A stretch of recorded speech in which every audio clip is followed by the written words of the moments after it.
Doctor, మా రిలేటివ్కి kidney problem ఉంది, compulsory dialysis అవసరం పడుతుందా? నమస్తే అండి, నేను doctor Anant, nephrologist, KIMS hospital Kurnool. Kidney problem ఉన్న వాళ్ళందరూ డయాలిసిస్ స్టేజ్కి రీచ్ అవ్వరు. ఓన్లీ 2% మాత్రమే, 2% మాత్రమే డయాలిసిస్ స్టేజ్కి రీచ్ అవుతారు.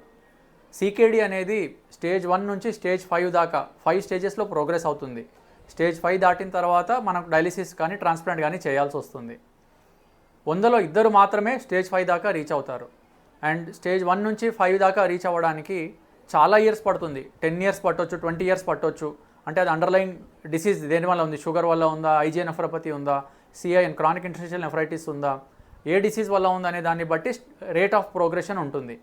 మనము షుగరు, బీపీ కంట్రోల్ చేసుకోవడం వల్ల, యూరిన్లో ప్రోటీన్ లీక్ అవ్వకుండా కంట్రోల్ చేయడం వల్ల ఈ ప్రోగ్రెషన్ని స్లో చేసుకోవచ్చు. సో ఎర్లీ స్టేజెస్ ఆఫ్ సీకేడీలో ఉన్నవాళ్ళు వెంటనే మీ నెఫ్రాలజిస్ట్ని కన్సల్ట్ చేసి డిసీజ్ ప్రోగ్రెస్ అవ్వకుండా ప్రయత్నం చేయండి. Thank you.